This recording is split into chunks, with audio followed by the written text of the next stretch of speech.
O reinado de Asa começa sob uma sombra densa. Judá, que outrora era glorioso sob os reinados de Davi e Salomão, estava agora dividida, fragilizada e espiritualmente corrompida. Seu avô, Roboão, com decisões precipitadas, havia rasgado o reino em dois. Seu pai, Abias, governou por poucos anos, mantendo a instabilidade e sem força para reverter o cenário.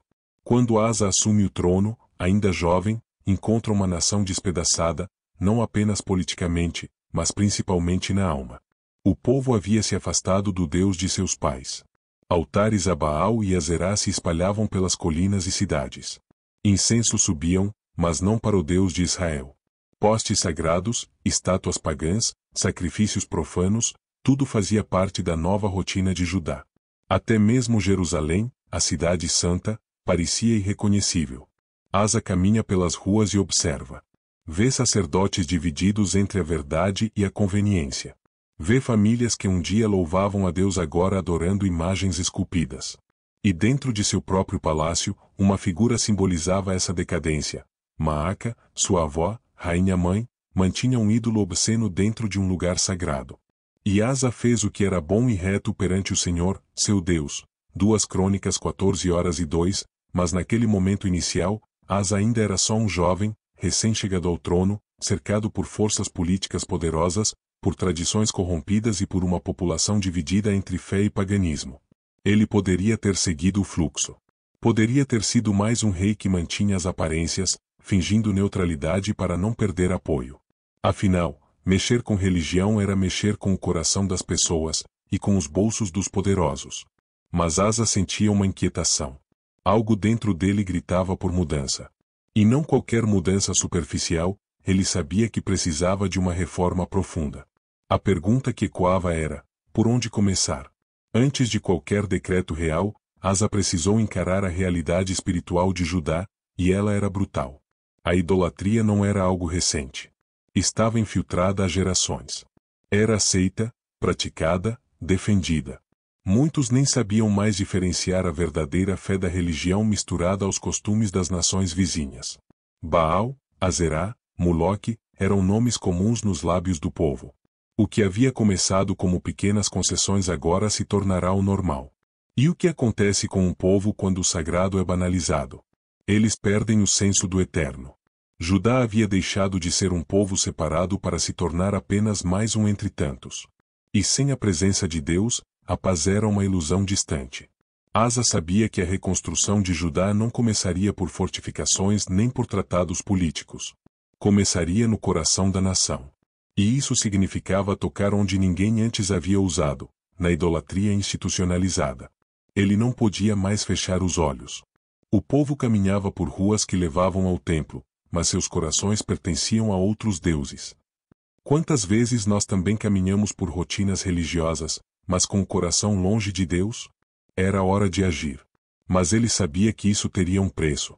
A resistência viria de sacerdotes influentes, de nobres poderosos e até da sua própria família. A decisão de purificar a terra traria oposição, rupturas e talvez guerras. Mas Asa já havia feito sua escolha. Não seria apenas mais um nome esquecido entre os reis. Ele seria o rei que colocaria Deus de volta no centro. E a reflexão para hoje feita a você é: você já se sentiu cercado por situações que parecem corrompidas demais para mudar? Já olhou ao redor e pensou: está tudo tão errado, por onde eu começaria? Asa não tinha todos os recursos, nem apoio garantido. Mas tinha algo que muda destinos: a coragem de fazer o que é certo diante de Deus. E você? Quando o mundo à sua volta está longe de Deus, qual tem sido sua postura? Você se acomoda? Ou se posiciona? O rei Asa sabia que não bastava desejar mudança. Era preciso agir. E para que Judá voltasse a ser fiel ao Senhor, a primeira batalha não seria contra um exército estrangeiro, mas contra os próprios deuses da terra. Ele estava prestes a declarar guerra. Mas não uma guerra comum. Seria uma guerra espiritual, moral e política. Os altares de Baal e os postes de Azerá não eram apenas símbolos religiosos. Eles sustentavam sistemas de poder, influenciavam decisões públicas, moviam a economia, em muitos casos, protegiam interesses de líderes que preferiam a idolatria à submissão ao Deus de Israel. Atacar os ídolos era atacar um sistema inteiro. E Asa decidiu começar pela raiz. Sem rodeios, Asa decretou a destruição de todos os altares pagãos em Judá. Cada poste sagrado deveria ser cortado. Cada imagem de escultura, quebrada. Cada lugar de adoração estranha, derrubado até que não restasse pedra sobre pedra. O decreto soou como um trovão. Sacerdotes infiéis correram para proteger seus templos improvisados. Alguns gritavam que o rei estava se levantando contra os próprios deuses da fertilidade, da chuva, da colheita. Outros tentavam resistir, alegando que as práticas pagãs já faziam parte da cultura de Judá. Mas Asa estava decidido. Ele tirou os altares dos deuses estranhos, os altos, e quebrou as imagens, e cortou os bosques. 2 Crônicas 14:03, as cidades começaram a mudar. Altares caíam. Ídolos eram reduzidos a pó. E o povo assistia em silêncio. Havia quem ficasse aterrorizado, temendo que os deuses estrangeiros revidassem. Mas outros sentiam alívio. Como se no fundo de suas almas soubessem que estavam voltando ao caminho que nunca deveriam ter deixado. A prova mais dura da coragem de Asa não estava nas colinas nem nas praças das cidades. Estava dentro do próprio palácio. A rainha Mãe Maaca, sua avó, era uma mulher poderosa e influente. Mantinha, dentro de um local sagrado, um ídolo obsceno. Não apenas praticava idolatria, mas a promovia como parte da corte real. Sua presença era uma lembrança constante de que até o trono de Judá havia se rendido aos deuses estrangeiros. Asa sabia que confrontá-la seria arriscado. Ela tinha aliados. Tinha influência. Tinha história. Mas ele não hesitou. Mandou destruir o ídolo. E mais do que isso, retirou Maaca de sua posição de honra. E até Maaca, mãe do rei Asa, ele depôs, para que não fosse mais rainha, porquanto ela tinha feito uma imagem para Zerá, e Asa destruiu a sua imagem, e a queimou junto ao ribeiro de Cedron. 1 Reis 15:13, nenhum outro rei antes dele havia feito algo assim. Asa não apenas estava limpando Judá dos deuses estranhos. Ele estava mostrando ao povo que nem mesmo laços de sangue o impediriam de colocar Deus em primeiro lugar. Com os altares pagãos destruídos e os líderes corruptos removidos, Asa foi além. Restaurou o culto ao Senhor. Reorganizou os sacerdotes fiéis. Chamou o povo ao arrependimento. Mas essa restauração exigia mais do que mudanças externas. Era necessário transformar o coração da nação. E ordenou a Judá que buscasse ao Senhor Deus de seus pais, e que observasse a lei e o mandamento. 2 Crônicas 14:04. Aos poucos, os sinais de um novo tempo começaram a surgir. O povo voltou a frequentar o templo com reverência. As orações deixaram de ser mecânicas. As celebrações ganharam um novo sentido. Mas Asa sabia que a reforma era uma estrada longa e perigosa. A idolatria não era apenas uma questão de imagens. Era uma questão de dependência, desejo e identidade. E arrancar ídolos do coração do povo seria um trabalho diário. Quantas vezes também erguemos altares invisíveis em nossas vidas? Altares de vaidade, dinheiro, controle, relacionamentos, orgulho. Coisas que parecem boas, mas que roubam o lugar de Deus em nosso coração. O que você precisaria derrubar hoje para que Deus volte ao centro da sua vida? Você teria coragem de enfrentar padrões da sua família? De se posicionar contra algo culturalmente aceito, mas espiritualmente tóxico? Em que áreas da sua vida ainda existem ídolos camuflados como normalidade? A coragem de Asa marcou um novo capítulo na história de Judá. Mas o verdadeiro teste ainda estava por vir. Porque toda decisão espiritual será desafiada mais cedo ou mais tarde. E um inimigo muito maior se aproximava. Judá estava mudando. Os altares haviam sido destruídos. A idolatria, desafiada. A fé, restaurada. O povo começava a experimentar algo raro na história de Israel: paz. Mas Asa sabia que a paz verdadeira é sempre testada. E quando o teste chegou, não foi pequeno. Veio como uma avalanche. Um rugido no horizonte. Um exército de 1 milhão de soldados, liderado por Zerá, o etíope. Os batedores chegaram ofegantes ao palácio. Rei Asa, há movimento no sul. Um exército avança. Mas não era qualquer exército. Zerá reunirá uma força descomunal. 1 milhão de guerreiros, um número tão grande que beirava o inacreditável. Com eles, 300 carros de guerra, símbolo de força e destruição nas batalhas antigas. A poeira levantada pela marcha dos soldados podia ser vista a quilômetros de distância. Era como uma nuvem que cobria a terra, um aviso do que estava por vir. Judá estava em risco. As cidades eram fortes, os muros reforçados, o exército treinado, tudo graças à prudência de Asa. Mas como resistir a um ataque tão esmagador? As notícias se espalharam rápido. Os olhares do povo se voltaram para Asa. E é aqui que a verdadeira batalha acontece, não no campo de guerra, mas no coração do líder. Ele poderia confiar nas muralhas, nas espadas, nas estratégias. Mas Asa sabia onde estava sua verdadeira força. E Asa clamou ao Senhor, seu Deus, e disse: Senhor, para te é nada ajudar, quer com muitos, quer com poucos. Ajuda-nos, pois, Senhor nosso Deus, por quem te confiamos e no teu nome viemos contra esta multidão. 2 Crônicas 14h11, ali, diante do exército, Asa fez o que muitos reis jamais fariam, se ajoelhou. Não buscou conselhos políticos. Não enviou mensageiros em busca de alianças. Ele orou. Imagine a cena. De um lado, um exército inimigo tão numeroso quanto os grãos de areia do deserto. Do outro, um pequeno povo, liderado por um rei ajoelhado. Houve um momento de silêncio. Talvez os soldados de Judá tenham fechado os olhos com temor. Talvez os guerreiros de Zerá tenham rido da vulnerabilidade do inimigo.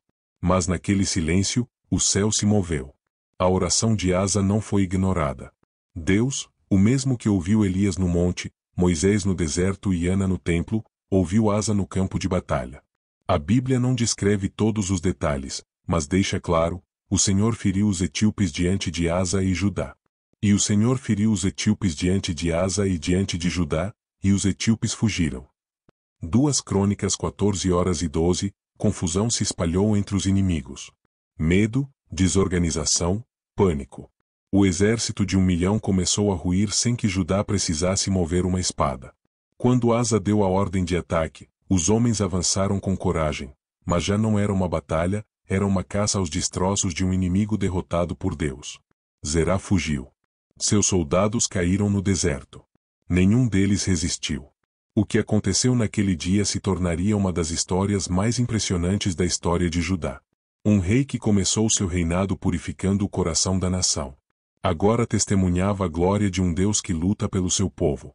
E como sinal de confirmação, Deus não apenas deu a vitória. Deu também riquezas.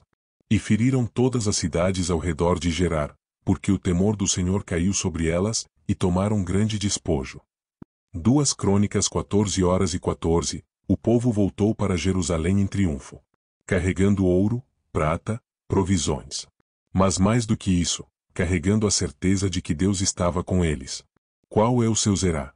Qual é o exército que parece grande demais, impossível demais, assustador demais para enfrentar? Uma crise familiar? Uma enfermidade? Uma dívida que sufoca? Uma decisão que paralisa? Asa nos ensina algo precioso: a oração é mais poderosa do que qualquer plano. A fé é mais sólida que qualquer fortaleza. Você ora antes de agir, ou age antes de orar? Confia em Deus apenas quando não há mais opção, ou Ele é sua primeira escolha. Judá experimentou algo que não sentia há muito tempo: paz verdadeira. Paz com propósito.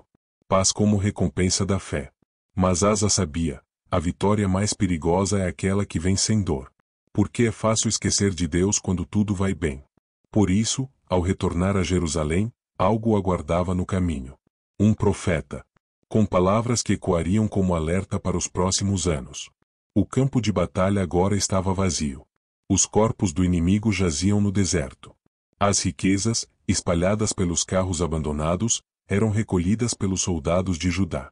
Mas o verdadeiro tesouro daquela vitória não era o ouro. Era a certeza de que Deus lutara por eles. E é nesse momento que surge uma figura inesperada: Azarias, o profeta. Enquanto Asa e seus homens marchavam de volta a Jerusalém, Azarias aparece no caminho. Ele não traz armas. Não traz presentes. Mas traz algo ainda mais poderoso: uma mensagem direta de Deus. O Senhor está convosco enquanto vós estáis com ele. Se o buscardes, o achareis. Porém, se o deixardes, vos deixará. 2 Crônicas 15h02, a frase é clara. Forte. afiada como espada. Era como se o Senhor dissesse: eu lutei por vocês porque vocês confiaram em mim. Mas não pensem que isso é automático. Permaneçam fiéis. Asa ouve em silêncio. Ele sabe que Deus está dando um alerta. A guerra foi vencida, mas o perigo real está naquilo que vem depois. O tempo da aliança tocado pela mensagem, Asa age com firmeza. Convoca todo o povo, de todas as tribos de Judá e Benjamim. Inclusive estrangeiros que haviam se refugiado em Judá, pessoas de Efraim, Manassés e Simeão que tinham deixado Israel ao ver que Deus estava com Asa. A multidão se reúne em Jerusalém. E ali, diante de todos, o rei faz algo raro, algo sagrado, um pacto coletivo com o Senhor. E entraram em aliança de buscarem ao Senhor Deus de seus pais com todo o seu coração e com toda a sua alma. 2 Crônicas 15:12, não era apenas um momento religioso. Era uma decisão nacional. Um compromisso profundo. Buscar a Deus com sinceridade. Viver em obediência. Remover de vez toda idolatria. Naquele dia, o povo não apenas ouviu. Eles gritaram. Gritaram com força, com alegria, com reverência. E juraram ao Senhor em alta voz, com júbilo, e com trombetas, e com buzinas. 2 Crônicas 15:14, era o som de uma nação voltando para o seu Deus. E então, algo raro acontece. E o Senhor lhes deu repouso em redor. 2 Crônicas 15:15, a paz se estabelece em Judá. Os inimigos recuam. A estabilidade se espalha. As cidades crescem. A colheita próspera. Era como se Deus dissesse: enquanto vocês forem fiéis, eu cuidarei de tudo. Uma semente de relaxamento, mas havia um detalhe, quase invisível. Mesmo após a grande reforma, os altos, lugares de culto que existiam nas colinas, não foram todos removidos. Mas os altos não foram tirados de Israel. Contudo, o coração de Asa foi perfeito todos os seus dias. 2 Crônicas 15:17, isso parece pequeno, mas carrega um peso simbólico. Era como deixar uma brecha. Uma rachadura na muralha espiritual. Algo que poderia crescer com o tempo. Asa ainda era fiel. Ainda buscava a Deus. Mas essa omissão revelava que nem tudo estava totalmente resolvido. Quantas vezes fazemos pactos com Deus, mas deixamos altos escondidos em nossas vidas? Coisas que achamos que não tem problema. Deus sabe que eu sou fiel, isso aqui é só um detalhe. Mas são esses detalhes que, ao longo dos anos, se tornam armadilhas silenciosas. Você já fez pactos com Deus?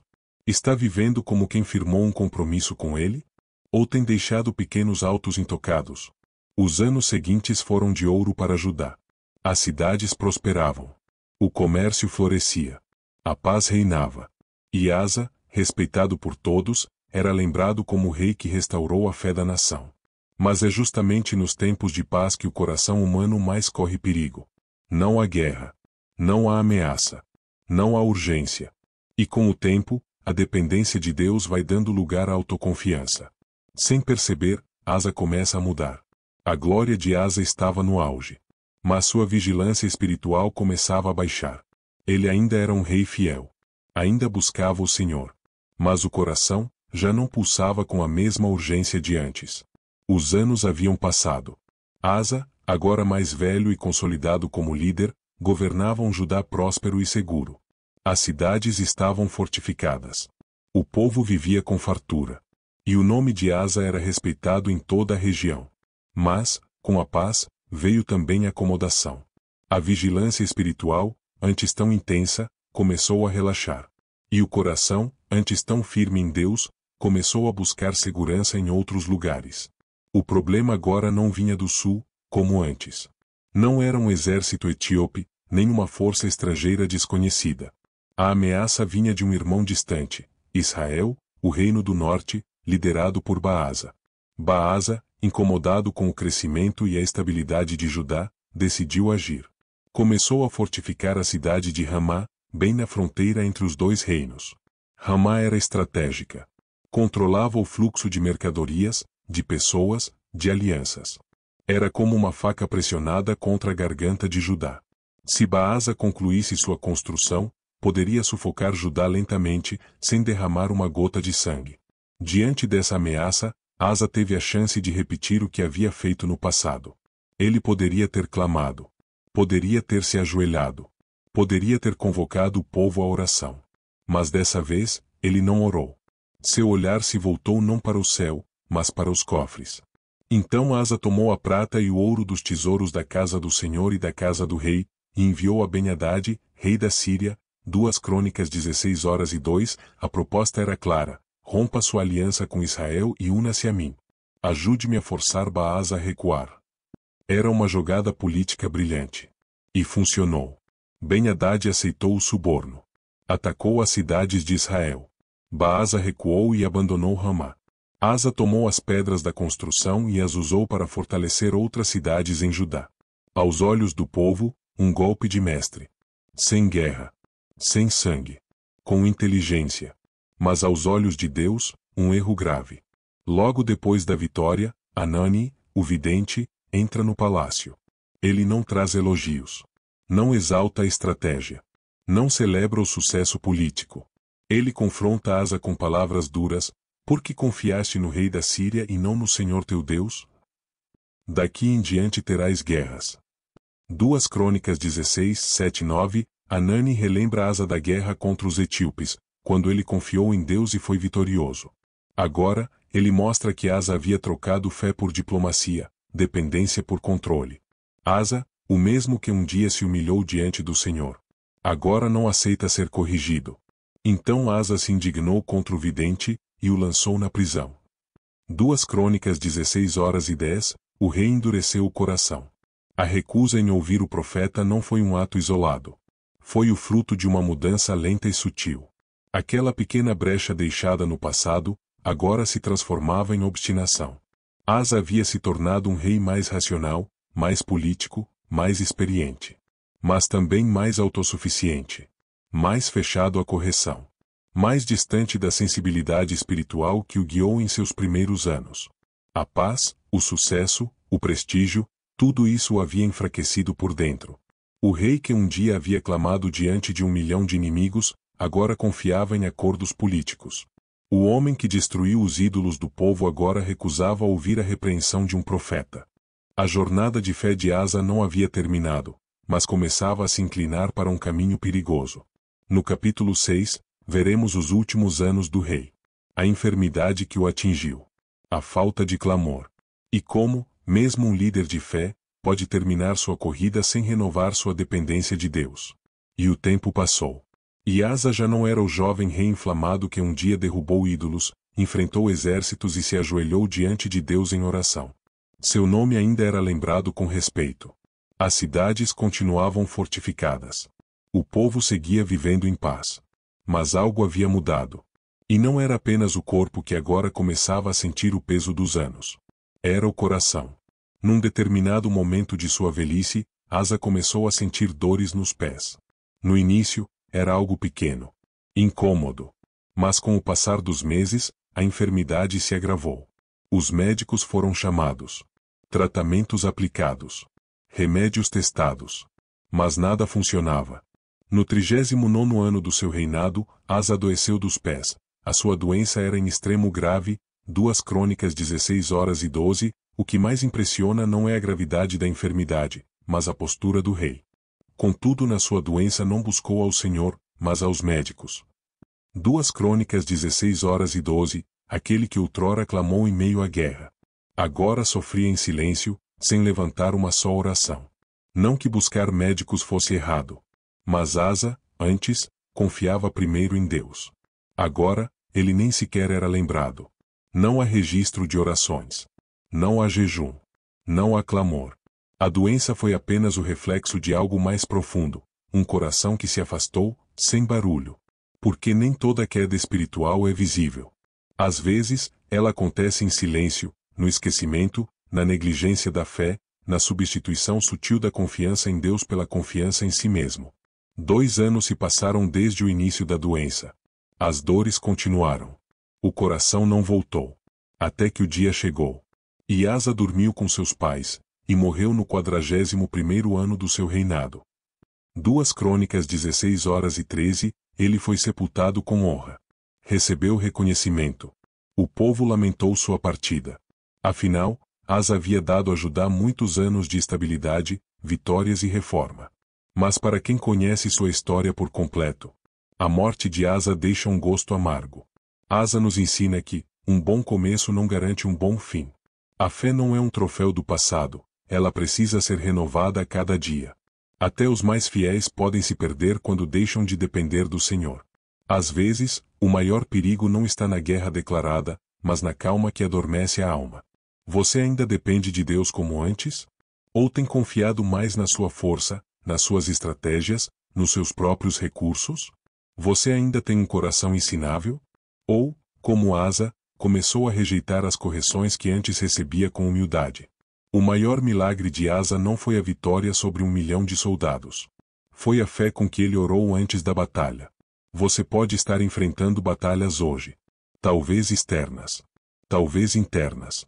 O segredo para vencê-las não está na quantidade de recursos que você tem, mas em quem você escolhe confiar. Por isso, hoje, o desafio é simples e profundo. Volte a clamar. Dobre seus joelhos. Confesse onde você tem confiado mais em si mesmo do que em Deus. Peça a Ele que renove seu coração como no começo. E comprometa-se a manter sua fé viva, até o fim. Porque Deus não procura a perfeição. Ele procura corações inteiramente dele.